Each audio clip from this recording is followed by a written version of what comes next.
प्रशांत किशोर देश के बड़े रणनीतिकार हैं। उनका हर एक बयान काफ़ी मायने रखता है। अब इसी क्रम में उन्होंने ऐसा बयान दिया जिससे कम से कम केंद्र सरकार के लिए राहत भरी खबर मानी जा सकती है। उन्होंने कहीं ना कहीं केंद्र सरकार के वन नेशन वन इलेक्शन का समर्थन किया है। उन्होंने बयान देते हुए कहा है कि अगर एक राष्ट्र एक चुनाव सही इरादों के साथ किया जाता है तो ये देश के हित में है। अगर यह सही नियत से किया जाता है तो 4-5 साल का परिवर्तन चरण होता है तो ये देश हित में है। ये देश में 17-18 साल तक आज़ादी के बाद प्रभावी रहा। यह एक बार प्रभाव में था। दूसरी बात, भारत जैसे बड़े देश में हर साल लगभग 25% लोग मतदान करते हैं। इसलिए सरकार चलाने वाले लोग चुनाव के इस चक्र में व्यस्त रहते हैं। अगर इसे 1-2 बार तक सीमित रखा जाए तो यह होगा बेहतर। इससे खर्चों में कमी आएगी और लोगों को केवल एक बार ही निर्णय लेना होगा।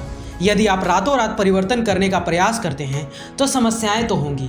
मेरी प्रतिक्रिया ये है कि अगर सही नियत से इस चीज को किया जाए और एक ट्रांजिशन का फेज हो 4 साल 5 साल का, ताकि सबको उस व्यवस्था में आने के लिए एक समुचित समय मिले, तो ये देश के हित में है। ऐसा इसलिए कि सबसे पहले तो ये देश में पहले लागू था 17-18 साल तक। दूसरा, भारत जैसे बड़े देश में मैं खुद इलेक्शन से जुड़ा रहा हूं, हर साल 25% भारत का हिस्सा करीब करीब वोट करता है। तो पूरे टाइम सरकार चलाने वाले लोग जो हैं वो इसी चक्र में फंसे रहते हैं, आज यहाँ इलेक्शन आज वहां इलेक्शन। अगर इसको 1 बार या 2 बार में किया जाए तो ज्यादा बेहतर होगा। उससे खर्च भी बचेगा और जवाबदेही भी बचेगी। जनता को भी एक बार ही निर्णय लेना होगा। अब लेकिन चूंकि ये व्यवस्था 67 के बाद से करीब करीब 50 वर्षों से बन गई है, इसको ओवरनाइट अगर आप ट्रांजिशन करेंगे तो उसमें दिक्कत आ सकती है। तो अभी सरकार शायद बिल ला रही है, जैसा आप मीडिया बंधु बता रहे हैं। बिल को आने दीजिए।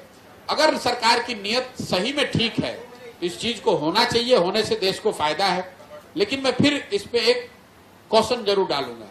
मान लीजिए कि आप अपराध आतंकवाद निरोधक कोई कानून लाते हैं, तो कानून लाना तो अच्छी बात है, आप आतंकवाद रुकना चाहिए, उसके खिलाफ कार्रवाई होनी चाहिए। लेकिन उस कानून का उपयोग अगर आप किसी वर्ग विशेष या समाज विशेष को प्रताड़ित करने के लिए करते हैं तो उसका तो इसलिए वो जस्टिफाइड नहीं है।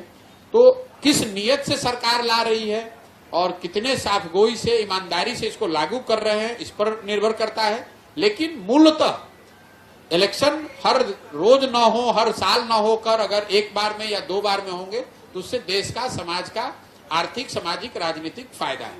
आपको बताते चले कि कुछ दिन पहले ही केंद्र सरकार ने एक देश एक चुनाव को लेकर समिति का गठन किया था।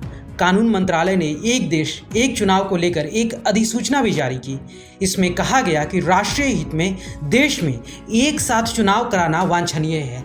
ऐसे में भारत सरकार एक साथ चुनाव कराने के मुद्दे की जांच करने के लिए एक उच्च स्तरीय समिति का गठन करती है। इस समिति के अध्यक्ष पूर्व राष्ट्रपति रामनाथ कोविंद होंगे, तो वहीं मेंबर के रूप में गृह मंत्री अमित शाह, कांग्रेस नेता अधीर रंजन चौधरी, राज्यसभा के पूर्व नेता प्रतिपक्ष गुलाम नबी आज़ाद और वित्त आयोग के पूर्व अध्यक्ष NK सिंह सदस्य होंगे। उच्च स्तरीय समिति के पूर्व लोकसभा महासचिव सुभाष सी कश्यप, वरिष्ठ अधिवक्ता हरीश साल्वे और पूर्व मुख्य सतर्क आयुक्त संजय कोठारी भी सदस्य होंगे। कानून मंत्री अर्जुन राम मेघवाल विशेष आमंत्रित सदस्य के रूप में समिति की बैठकों में हिस्सा लेंगे, जबकि कानून मामलों के सचिव नितेंद्र चंद्रा समिति के सचिव होंगे। अब देखने वाली बात होगी कि ये समिति कितने दिनों में रिपोर्ट देगी। ब्यूरो रिपोर्ट, सूत्रकार समाचार।